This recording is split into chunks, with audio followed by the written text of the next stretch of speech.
You said that you are, quote, unlocking the value where you have it. And I want to just give it a little reference before you can explain what you're doing. I created something we call the DeFi Academy, and I got hundreds of students that are going through the education process of learning about DeFi. And, two of the things they complain about, quite frankly, Tyler, is getting fiat into crypto and then using their crypto, they're both very difficult things. And I think you're potentially solving that secondary one is that right now they're almost two different worlds. Like there's an on-ramp and an off-ramp. And when you're on the highway of crypto, you're involved, you're invested, you can maybe go to the dexes, but when you're off, you're not. And right now, when it comes to payment, there's so many people that are talking about crypto, that invest in crypto, but I would say very few of those people use crypto to go buy things at Starbucks, at restaurants, etc. And I think that's where you guys come in. So maybe you can tell me and tell everybody here, what is the thesis behind Flexa? What have you guys been doing? Sure. So yeah, like kind of your first point there around just crypto usage and the prevalence that we're now seeing, which is fantastic. That's great for these peer-to-peer networks as decentralized money or value and those sorts of things, which is excellent. But now to bring it more into like this real world or using it for like merchants, right? There's so many different types of chains, assets, the complexity around what these things are, even classifying them, right? They're kind of securities, they're kind of currencies, but they're not. They're sort of this like new instrument that's been created, and then it's all digital format. So a merchant though really would love to get paid with anything as long as it can be cheaper or faster or have less fraud, as there's some benefit to them. But there's just no way, being a large merchant, you can integrate any of this sort of stuff at any realistic scale. So Flexa now has looked at this and said, oh, we can use some of the power of these new decentralized networks and actually drive the cost of like validating payments and the risk associated with payments down to almost zero. And we could build a network that uses some of this new technology. And then what we do is really just integrate with the merchants across their entire stack. So the software, the hardware, everything they already have, just to make accepting all these new types of assets just extremely simple.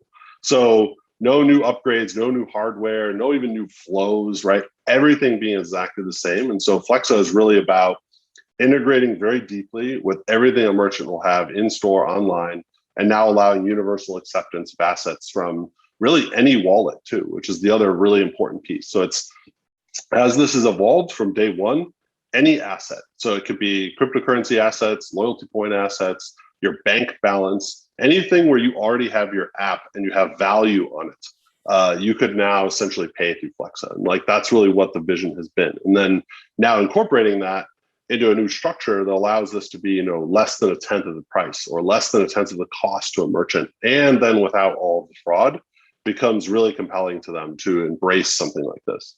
Yeah, that's what you really caught my eye when I first started watching some videos on you, because look, it's one thing if you are able to allow me to take my crypto and make payments with it. Like that would already be something we don't see right now. And I'd love to walk through the current state of the union when it comes to crypto payments.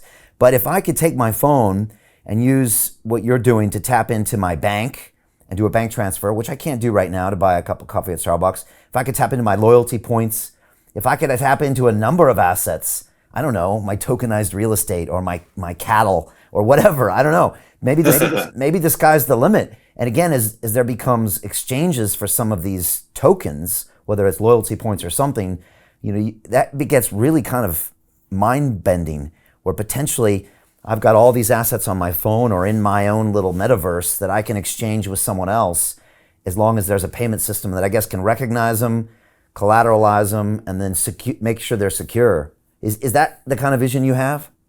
That's exactly the vision. And so it's really focused on commerce though. So I will say we won't really, we can help facilitate some peer-to-peer and others, but for us, it's really about how do we just make this work for commerce?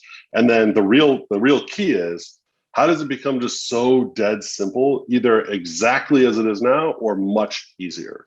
So on the merchant side, they get paid exactly like they would. They get fiat currencies in their bank account that looks all exactly the same for reconciliation, how they get money, how they treat money, what it all looks like in their back of house, identical. And then to the consumer, how do you make it that all of these other assets, you just tap a button and scan something? It's literally that simple.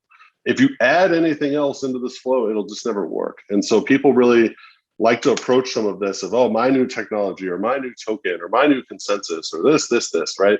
It's never going to reach real mainstream adoption because you have to make it so simple to where the reality is. So sometimes people will say to me, well, how are you going to onboard and explain all of this to new users or these new wallets, or how do you grow? It's like, well, we're actually not going to do it. This is going to power the things they're doing, and they won't even know. And frankly, they won't care. Just like when you take your phone, it has Apple Pay, and you hold it up to the RFID, stuff happens behind the scenes. And as a user, you could really care less. Honestly, as a merchant, you could care less. You just want to get paid. It's all about making that transaction happen. And currently, the majority of those transactions are routed through many complexities that cost a lot of money and expose lots of vulnerability that are 50 years old and have just they've been great monopolies, and so they haven't been able to, they don't need to innovate.